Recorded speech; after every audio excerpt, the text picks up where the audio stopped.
You call me all friendly, telling me how much you miss me. That's funny, I guess you've heard my song. I get angry, baby, believe me. I can love you just like that, and I can leave you just as fast. Make it on your own, but we don't have to grow up. We can stay forever young. Living on my sofa, drinking rum and cola underneath the rising sun. Baby, you got lucky, cause you're rocking with the best, and I'm greedy, so greedy. You just want attention, running from the side. You're just making sure I'm never looking over you.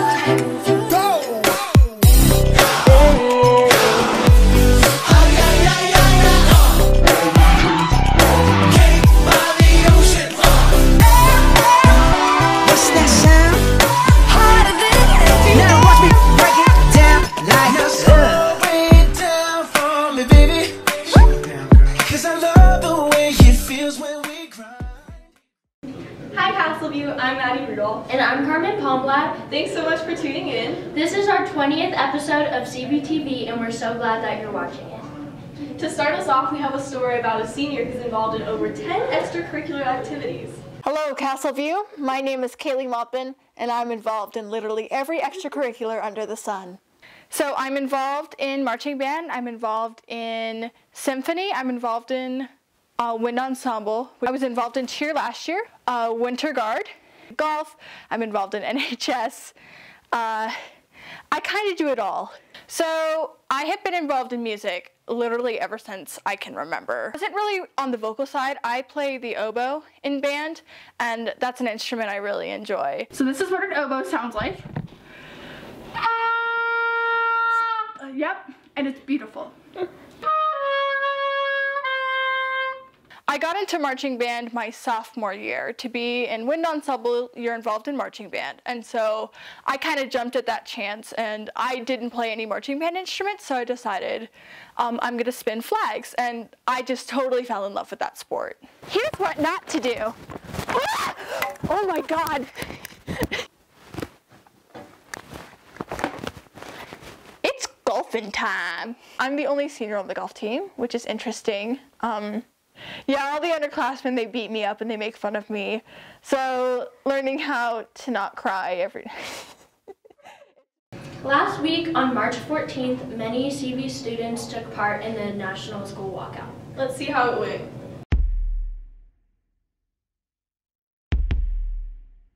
This is Shannon Jojar reporting on March 14th. The walkout has just begun and got quite a crowd, actually. Alex Hunter. Alright, Alex, can you tell me what the protest is for? It's protest against gun violence and school shootings. What made you specifically decide to participate in this walkout? I was actually friends with Rachel. Her and her brother were really good friends with my dad. And it was really sad because he had some pictures with her. They went out on a camp at one point, and she would always talk about how she loved life. It just really meant a lot to my dad. So here we have Sam Moshe. Say hi, Sam. Hi. So what can you tell me about the protest? Well, I think today was a really interesting experience because we had a lot larger turnout than anyone was expecting. And it was a good experience for everyone to kind of come together regardless of political beliefs or any affiliation with anything, and just kind of speak out against something that we believe in as a school and in our communities as students. I think it was really powerful. We had a lot of speakers that were really amazing. Alright. Martin Luther King Jr. once said, a riot is the language of the unheard. Do you believe this relates to your protest? I think so, because I think all of us had a decision to make today. We all knew that there was risks involved in speaking out with it, and here it's just absences, but elsewhere it could have been being discriminated against and concerned about others viewing you differently. But I think as our right to speak out against this and speak out as people and as one group about the safety of the people we care about. Rena Merrick, say hi. Hello. So what is your opinion on the big walkout that's been happening? I do not agree with it. Gun control is not the answer. Why do you believe in your point so strongly? Because there's been so many instances, as our science back here, that good guys with guns stop bad guys with guns. If you take away citizens' guns, criminals are still going to get guns. You can't stop criminals from getting guns. But if you disarm like the citizens, there's going to be no one there to stop them. Yeah, sure, you have your police, but the police come like 10 minutes later. That could be 10 minutes too late. And disarming the citizens, there's been in Chicago, they have the strictest gun laws in the nation, and has the most shootings in the nation. That is a clear example that gun control is not the answer. How many kids do you know that made their own computer? Well, Josh Sewell made his own. Let's check that out. Why did I start building computers? Because when you build a computer, it saves you a lot of money from buying a computer that's already been manufactured. And the reason I would want to have a really powerful PC or computer is to play games on it and have a lot of frames per second. I've always been interested in computers ever since I was like 2. When you build a computer, it's really simple. It looks like a lot, but really all it is just plugging something into something that fits it. It's like plugging in your phone 30 different times. Like, for example, to connect a hard drive to the motherboard, all you do is just connect a SATA cable to the motherboard and connect it to the hard drive. The main part that's like really dangerous is the power supply. You can't see it, but it's under this. The power supply, it's boxed off. Just don't open it, really. It connects to everything. It's what gives everything power. Would I recommend it? Well, of course I would, because when you build a computer, you are customizing it to what you like for a much cheaper price than if you just buy a computer off a manufacturer. If you want something that can, like, if you're really into Photoshop, you'd want to spend your money on the RAM and the processor more than, like, the graphics card or hard drive. And you can just customize it to, like, whatever your needs are. It's a lot, like, more efficient. One of our very own Castleview Juniors is Miss Colorado High School America 2018. Let's see what it takes to be a pageant winner.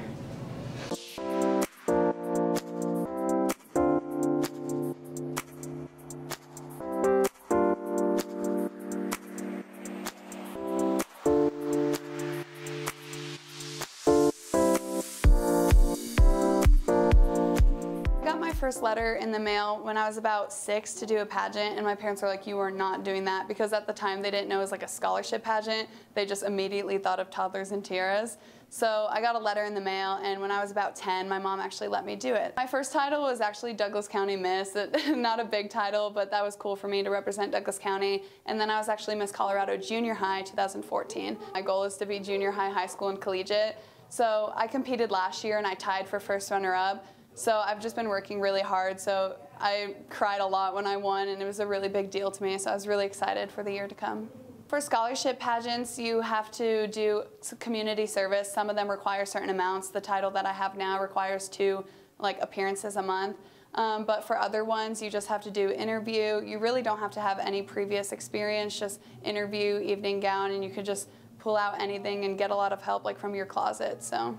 Heart to Heart is my nonprofit that I created actually freshman year, but I didn't really start going for it as much as I did last year when I first competed for this title. And what it is I try to get my friends or my groups to go to senior living centers, and with my vocal coach, we went and we sang there for a Christmas concert. So I try to just get people to go visit with elders that live in senior retirement homes or senior livings, because when my great-grandma lived there, she didn't get a lot of visitors because she lived far and she had a roommate that didn't give a lot of visitors. So it kind of just inspired me to make sure that everybody has somebody who visits them.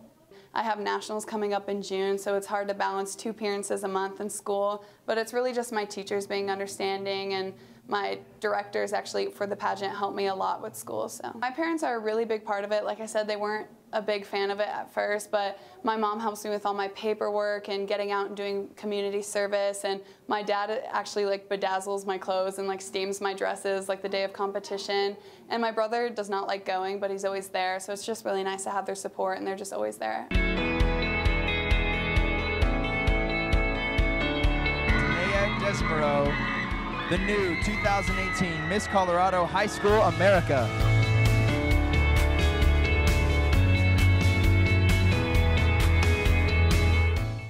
Here at Castleview, you, we have a Best Buddies program. Let's see what they do. I love Best Buddies, and I feel like really comfortable a part of Best Buddies, and we can like hang out with like all my friends. I want to tell CV students that Best Buddies is amazing. Miss Erin helped me a lot in my days, and I feel like really comfortable with her. The people that have helped me along the way would probably be my parents and my best friends. I am the proud mother of Colton Ryberg, which he's in the SSM program here, and he has Down syndrome. Oh, my name is Joseph Bahachik. My son is Antonio Bahachik. It's different where he has always been like this, so the struggles are more or less something we grew up with him and we're used to. Some things that once in a while it's frustrating, like when he gets very frustrated because he can't do something. What is it like watching my child face struggles every day? Just the same as any other parent watching their child face struggles. It does hurt when you watch your child struggle, but also it makes me very proud of how Colton faces his struggles. He plows right through them. He's very happy. He's a special kid.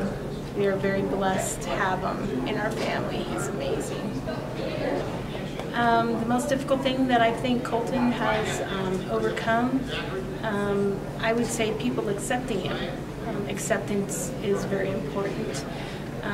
There are amazing programs out there in society now to teach people how to accept kids with special needs. Probably it's been just his surgeries, to having to watch him go through surgery and being in pain in the recovery. Everything else has just been like, okay, now we have to figure out bathing. How do we do that? And we just did that. So pretty much most of those struggles are just day-to-day living, and it'll be like with any child. Like, how do you teach a child to tie his shoe? So for us, it's the same, but it's different.